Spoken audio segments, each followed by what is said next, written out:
प्रारब्ध के सभी दर्शकों को मेरा नमस्कार। मेरा नाम है संदीप आर के सिंह और आज हमारे साथ हैं पुष्कर अवस्थी जी। पुष्कर सर, बहुत बहुत स्वागत। राम राम भैया। राम राम सर। पुष्कर दा, एक बड़ी चर्चा चल रही है इस समय और मोदी जी का एक वक्तव्य आया जिसमें उन्होंने कहा कि कांग्रेस पार्टी का मैनिफेस्टो क्या करता है। ये क्या कहता है कि रीडिस्ट्रीब्यूशन ऑफ वेल्थ की बात करता है, जो कि उनके कांग्रेस के मैनिफेस्टो में है। सेम बात राहुल गांधी अपने भाषणों में और अपने सारे वक्तव्यों में बार बार कहते हैं, भले वो ओबीसी के लिए कहते हैं या मतलब वो भारत के समाज को हिस्सों में बांटकर उनमें किसी प्रकार का कहीं से उठा के कहीं देने की बात करते हैं। ठीक है। और मतलब और माइनॉरिटीज को तो खासकर भाई उन्हीं के भरोसे उनका संसदीय क्षेत्र जो है, अगर अमेठी से हारे तो उनको एक सीट मिली संसद की, 5 साल के लिए और सांसद हुए वायनाड के द्वारा। और उनकी भारत न्याय यात्रा और जो भारत जोड़ो यात्रा और सारी यात्राओं में एक ही उनका ये है कि जिस प्रकार के लोगों से मिलते हैं शुद्ध विशुद्ध माइनॉरिटी अपीजमेंट। कर्नाटक में कांग्रेस की सरकार आती है, माइनॉरिटी रिप्रेजेंट करती है। अशोक गहलोत की सरकार होती है राजस्थान में, वो माइनॉरिटी अपीजमेंट करती है। और अपीजमेंट तो फिर भी एक बड़ा हल्का शब्द हुआ। जितनी मन बढ़ी बातें होती हैं, जितनी मतलब अराजकता चाहिए उनको, वो सब प्रदान की जाती है कांग्रेसी सरकार द्वारा। और राहुल गांधी इसको नेक्स्ट लेवल पर लेके जाते हैं। ये आप क्या देखते हैं कि ये राहुल गांधी की राजनीति क्या है, वो क्या चाहते हैं, किस प्रकार से माइनॉरिटी को भारत के सर पे बिठाना चाहते हैं? पुष्कर दा। भाई देखिए, ऐसा है कि जो राहुल गांधी जो कर रहे हैं वो कोई ऐसा कुछ नहीं है जो कि नया हो। राजीव गांधी की यदि आप पूरी प्रोसेस को देखिए, कांग्रेस के प्रोसेस को समझिए, राइट फ्रॉम 1947 15 अगस्त, तो आपको समझ में आता है। पहले सवाल इस बात का था, पहले जो नेहरू, इंदिरा, राजीव, उस काल में जब भी हुआ तो जो है एक कह सकते हैं डोसाइल तरीके से किया गया। एक जो है छद्म रूप से इसको जो है किया, लेकिन वो कभी अपने को जो है मुसलमान या माइनॉरिटी में, यहाँ पर जब मैं माइनॉरिटी कहूंगा तो उसका अर्थ मुसलमानी समझा जाए, क्योंकि कांग्रेस की भी निगाह में जो है माइनॉरिटी या अल्पसंख्यक का सिर्फ एक ही अर्थ होता है, वो है मुस्लिम समाज। तो ये उनका शुरू से ही था। अब के पुरानी में कई बातें उस पर कह सकते हैं, लेकिन सवाल बात की आज 2024 में या 21वीं शताब्दी में जो एक आया परिवर्तन, खासतौर से 2004 में यूपीए गवर्नमेंट जब आई है और 10 साल का काल मिला, जिसमें कि एक्स्ट्रा कॉन्स्टिट्यूशनल तरीके से जो है सोनिया गांधी जो कांग्रेस की अध्यक्ष थी वो उस गवर्नमेंट को हेड कर ली, जबकि जो है एक प्राइम मिनिस्टर उन्होंने रबर स्टैम्प बना के मनमोहन सिंह को बना के रखा था। तो उस वक्त भी उन्होंने सारे यही किए। अब आज की तारीख में जिसकी बात को हम लोग कह रहे हैं, राहुल गांधी जो कर रहे हैं, राहुल गांधी 2014 से पहले भी यही कर रहे थे, 2014 के बाद भी यही कर रहे थे।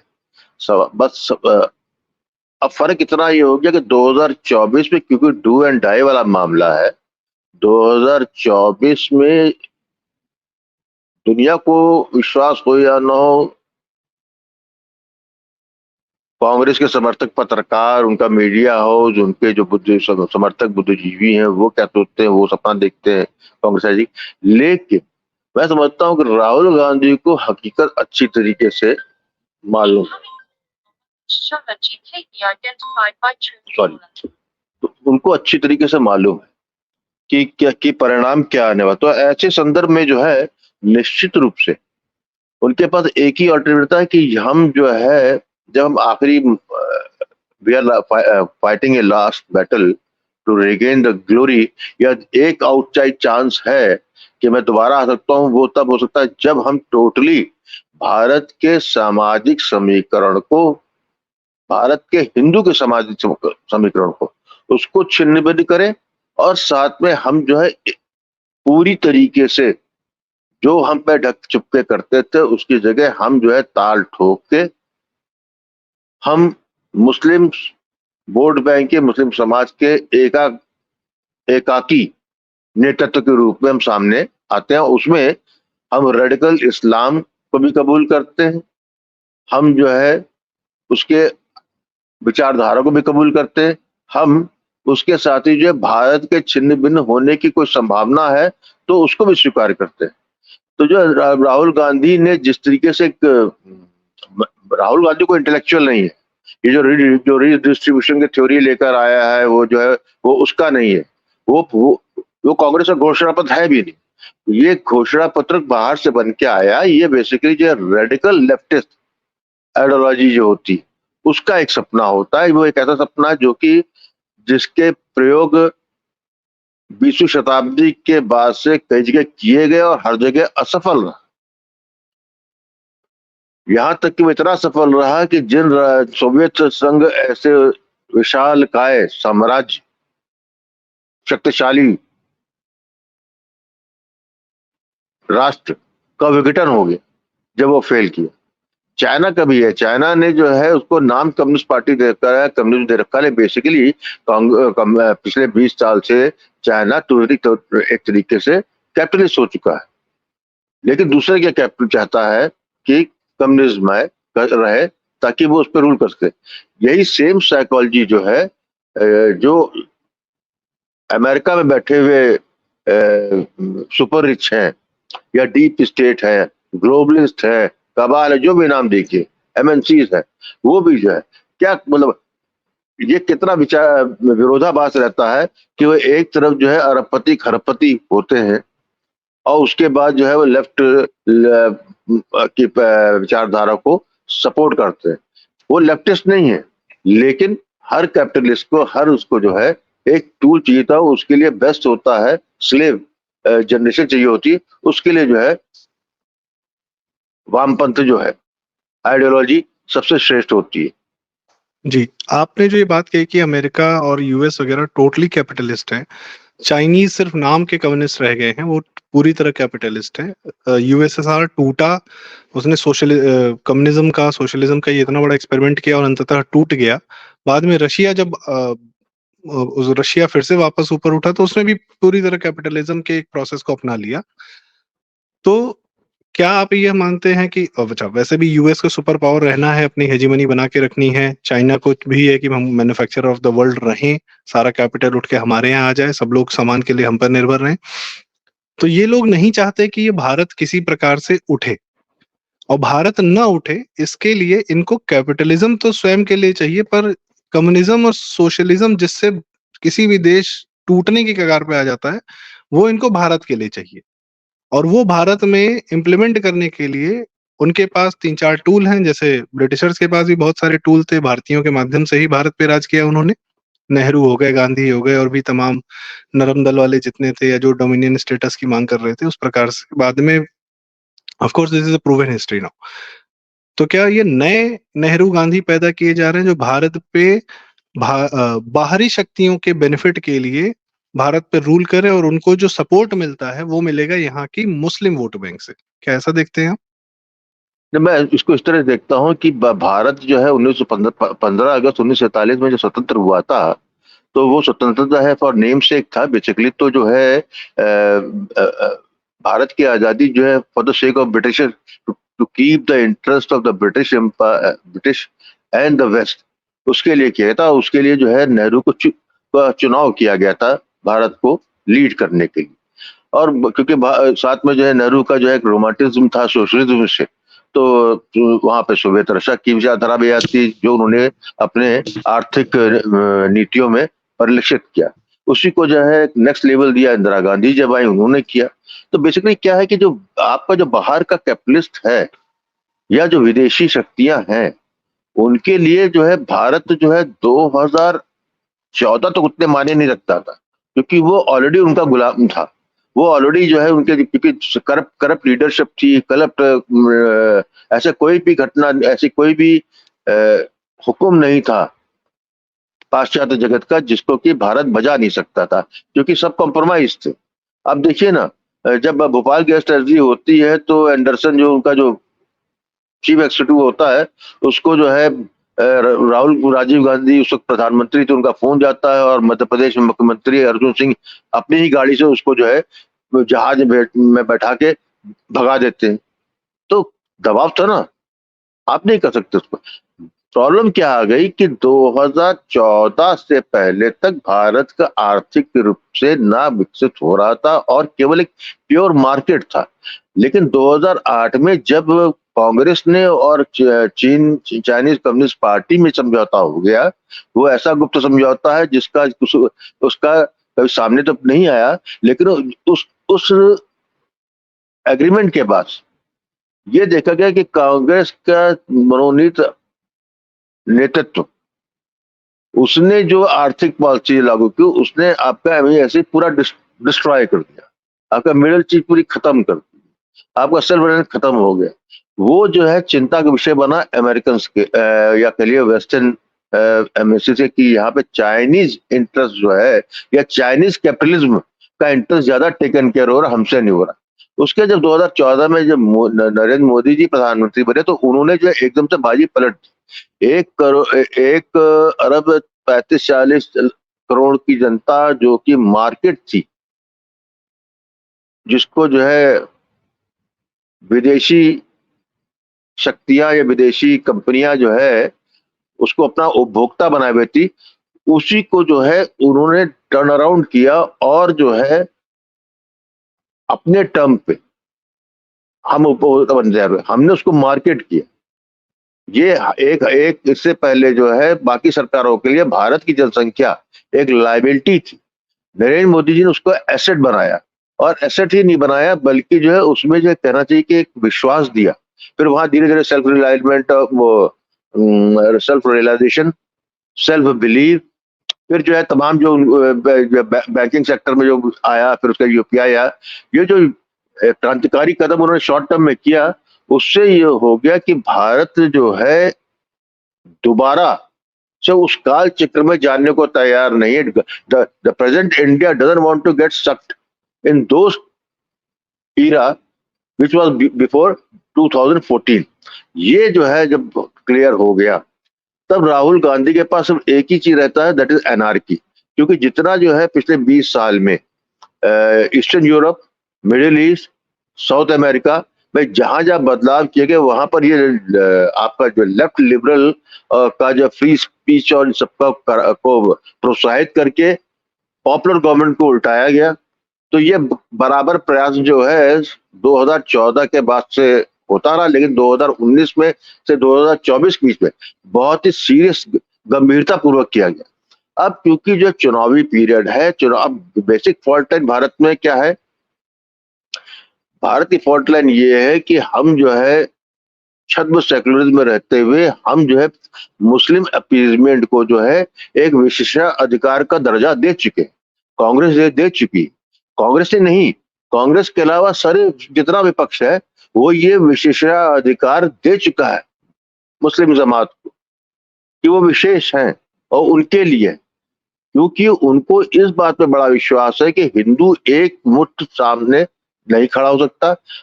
हिंदुओं में आपस में जो है शॉर्ट साइटेडनेस है, हिंदुओं में आपस की फॉल्ट लाइन जातिगत भाव से रहती है, उसी को एक्सप्लॉइट करके यदि उसका ही थोड़ा चंक ले लें और एक सॉलिड चंक उस क्राउड का जो कि कन्वर्टेड है, जो पहले आज से कई सदियों पहले चाहे हिंदू रहा होगा लेकिन वो बाद में जो है मुसलमान हो गया या ईसाई हो गया, उसको पूरा बैंक करता है। ये मेरी बात मानिएगा कि पूरा भारत का ईसाई कांग्रेस के पीछे इसलिए खड़ा हुआ पिछले 20-30 साल से, क्योंकि उनके जो कांग्रेस की जो पूर्व अध्यक्ष सोनिया गांधी है वो रोमन कैथोलिक है, और स्वयं राहुल गांधी जितना भी अपने को जो है फैंसी ड्रेस करता रहे, बेसिकली ही इज क्रिश्चियन। तो एक वो सपोर्ट उनके पास रहा है, इसलिए जो उनके सारे आप ये देखिए कि उनका जो थिंक टैंक रहा है या जो उनके एडवाइजर रहे हैं वो पिछले 20 साल से सारे ज्यादातर क्रिश्चियन रहे, या जिनको प्रमोट किया पॉलिटिकली भारत में कांग्रेस ने वो सब कन्वर्टेड क्रिश्चियन थे। तो ये उनका ठीक उतना उनकी पॉपुलेशन नहीं थी, इसी के साथ ही जो है उन्होंने मुसलमान को अब खुल के खेल रहे हैं। तो उसका कह रहे हैं कि स्ट्रीट पावर वो मुस्लिम जमात से आती, क्रिश्चियनिटी से नहीं आती। तो बेसिकली जो है भारत को जलाने के अलावा राहुल गांधी के पास कोई और उसके पास कोई और चारा नहीं। जी, आपने एक बात कही कि राहुल गांधी अनार्की चाहता है नाउ इन डेस्परेशन, बिकॉज सत्ता से बाहर है। और जब सत्ता में थे तब भी क्या किया था, बैंकिंग सिस्टम को पूरी तरह तबाह कर दिया था। व्हाइट पेपर के थ्रू हमने देखा 92 लाख का एनपीए था और चरमरा जाती पूरी बैंकिंग व्यवस्था। और सो मच सो दैट कि मोदी जी को ये बात छिपानी पड़ी कि हमारी बैंकिंग, ताकि कोई ये न जानने पाए कि हम एकदम अंदर से खोखले होके बैठे हुए हैं। सेकंड, मैन्युफैक्चरिंग का I know for a fact कि लखनऊ के पास में मैन्युफैक्चरिंग यूनिट्स बंद हुई, जो प्योर ट्रेडर के रूप में आ गई। बाहर से सामान जो चाइना से आ रहा था वो यहाँ के लखनऊ के 2-3, मतलब जो सामान कानपुर में सप्लाई हो रहा है, लखनऊ में पहले मैन्युफैक्चर हो रहा था, लखनऊ के 2-3 घंटे के आसपास की दूरी पर। स्टील जैसी चीज, यहाँ के स्क्रैप फैक्ट्री से पैदा हुआ स्टील सस्ता पड़ रहा था, सॉरी महंगा पड़ रहा था to reach to Kanpur when compare to the steel China से आ रहा था। और ये पॉलिसीज थी, ये इस तरीके से जो है हमको प्योर ट्रेडर बनाया गया। दूसरा, हमारा ब्रेन ड्रेन, आईटी कंपनीज ज्यादातर मैक्सिमम या वर्ल्ड ओवर कंपनीज इंडियंस चला रहे हैं, बट एज अ सीईओ चला रहे हैं, ओनर्स नहीं चला रहे, they are not the owners, owners है बाहर वाले ज्यादातर। दे आर मैक्स ब्राउन आप sahib, they are brown brown labours, sahib, brown they are sahib, brown sahib, तो आप दे आर अपनी नॉट इन ओनरशिप प्योर मत क्रिएट इंटेलिजेंट। करिए, आप इंडिया बेस्ड कंपनीज मत बनाइए जो बाहर आके बाहर को जो है डोमिनेट कर सके।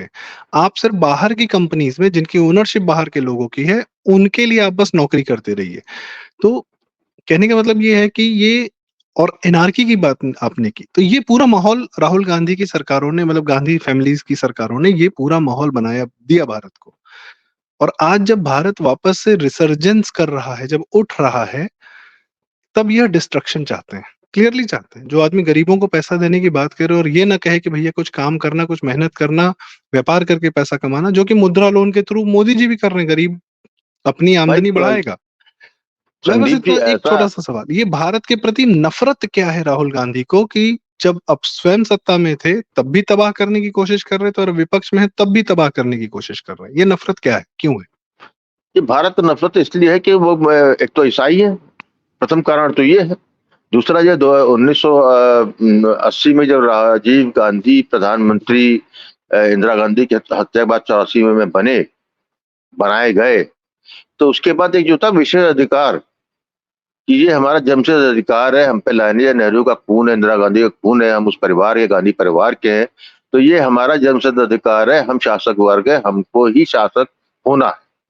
इस बीच यदि जो है राजीव गांधी की हत्या के बाद जो है ये जो भी बन गए, या नरसिम्हा राव बने, या बाद में जो है और लोग बने, वो सब एक्सीडेंटल टूरिस्ट है, क्योंकि जो है तब तक राजकुमार जो है तैयार नहीं हुआ था कि सत्ता में भारत की सत्ता संभाल पाए।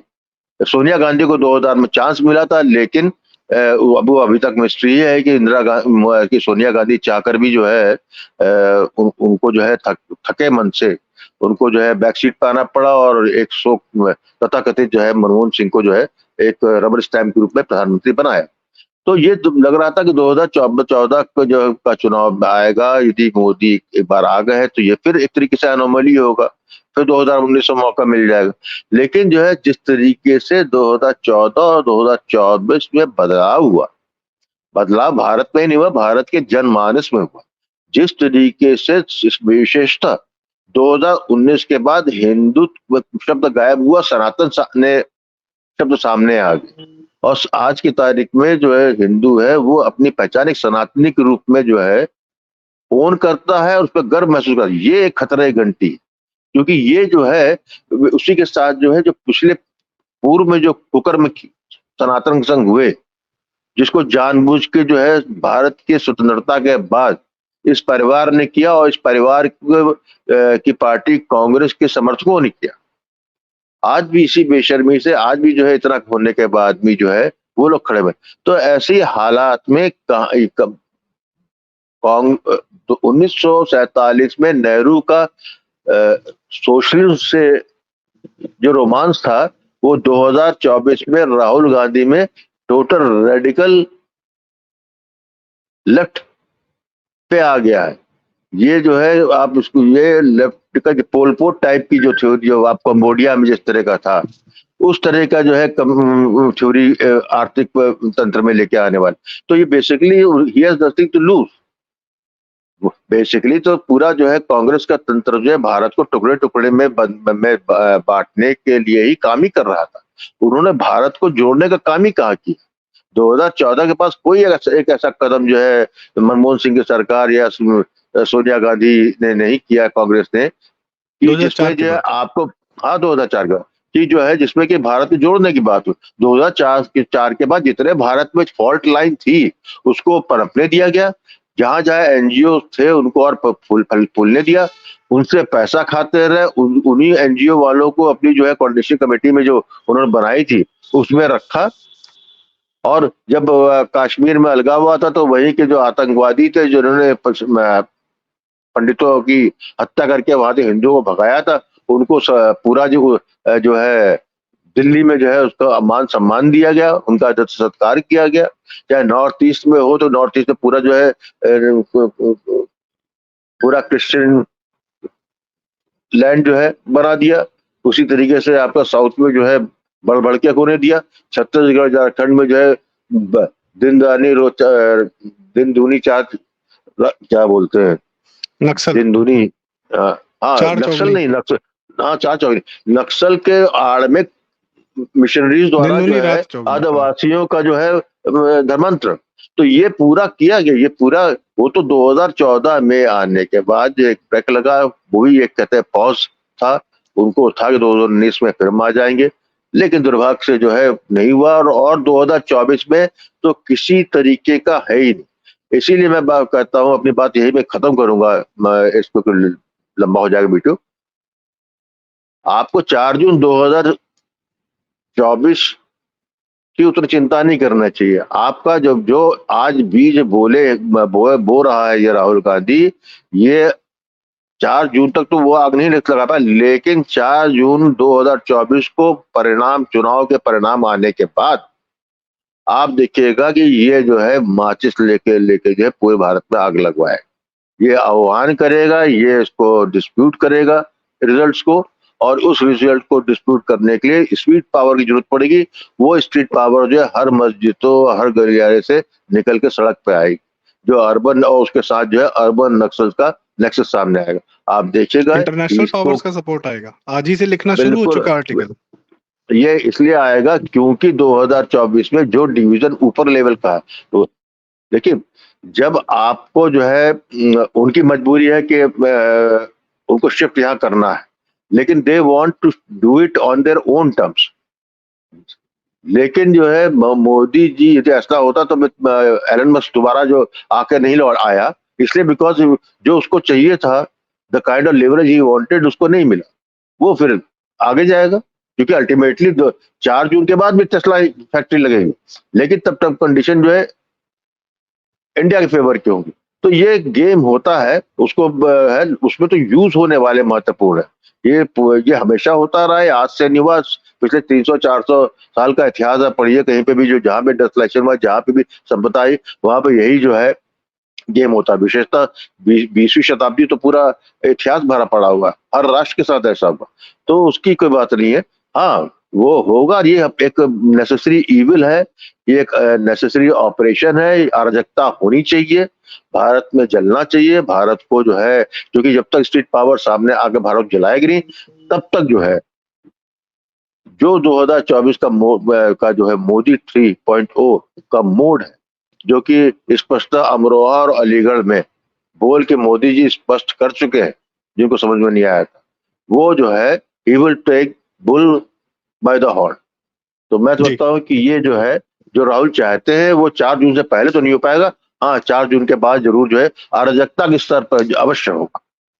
जी। अंततः ऑफ कोर्स डेमोक्रेटिक प्रोसेस से ये लोग फेल हो चुके हैं, अपने आप को बता रहे हैं, और चुनाव के दौरान ही पता चल चुका है कि देश की जनता का मूड क्या है। और आपने एक बहुत महत्वपूर्ण बात की, the biggest change that ever came was in the mindset of the Indian people. भारतीय लोगों के जो जनमानस में परिवर्तन आया है, वो राहुल वगैरह के लिए बहुत बड़ी खतरे की घंटी है कि हमने तो इनको सुला दिया था, सेकुलर बना दिया था, हिंदुओं को हिंदुइज्म से नफरत करना सिखा दिया था, ये अचानक से कहाँ से जाग गए। तो ये इनके लिए बहुत बड़ी निश्चित। तकलीफ है। हमने भगवा बिल्कुल को बिल्कुल। एक गुंडों का प्रतीक बना दिया था, लेकिन ये तो योगी जी को अपने सर माथे लेके घूम रहे हैं हिंदू, और ना सिर्फ यूपी का बल्कि पूरे हर प्रदेश का। तो और ये जब जैसे आपने एक बहुत बड़ी बात कही कि ये सत्ता में थे तब भी भारत का नुकसान चाह रहे थे, भारत तोड़ना चाह रहे थे, ये विपक्ष में थे तब भी भारत का नुकसान चाह रहे थे, भारत तोड़ना चाह रहे थे, और जब जब ये प्रदेशों में सत्ता में रहे हैं, कोविड के दौरान महाराष्ट्र, दिल्ली, तमिलनाडु, जितने एंटी बीजेपी रूल्ड स्टेट्स थे, सबसे ज्यादा डेथ्स वहां हुई केरल वगैरह में, और सबसे ज्यादा उन्हीं की मांग थी कि हमको फाइजर मोडर्ना का वैक्सीन चाहिए, खुलेआम बोल रहे थे। और शायद कांग्रेस अगर रूल कर रही होती तो वो स्टेट्स कहते भैया हमको खुद अपने आप को देखना है, सेंटर हमको कोई मदद नहीं कर रही, हम अपना स्टेट लेके अलग हो रहे हैं।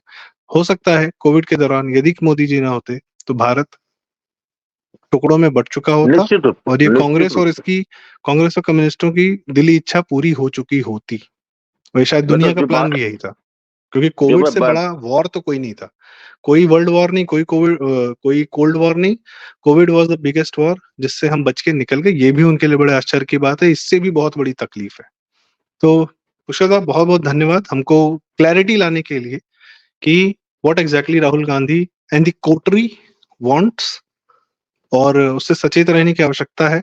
और कोई भी नेता, कोई भी पार्टी जो मुस्लिम वोट बैंक द्वारा समर्थित है, वो 100% भारत का भला नहीं चाहती। ये इतिहास है, ये प्रेजेंट है, और ये शायद यही भविष्य होगा। तो सर सतर्क रहें, सचेत रहें इन नेताओं से, इस वोट बैंक से। और पुष्कर साहब बहुत बहुत धन्यवाद हमें अपना समय देने के लिए, अपने विचार देने के लिए। और दर्शकों से मतलब रिक्वेस्ट कि कृपया वीडियो शेयर करें, लाइक करें, बड़ी जरूरी बातें हैं, बहुत जरूरी बातें हैं। किसी की तो फंडे क्लियर हों कि हमको देश के लिए क्या करना है, हम रहेंगे तो देश रहेगा तो हम रहेंगे। और चैनल जरूर सब्सक्राइब करें, इन विषयों पर हम लगातार बातचीत करते रहेंगे। बहुत बहुत धन्यवाद पुष्कर दा, राम राम। राम राम भैया।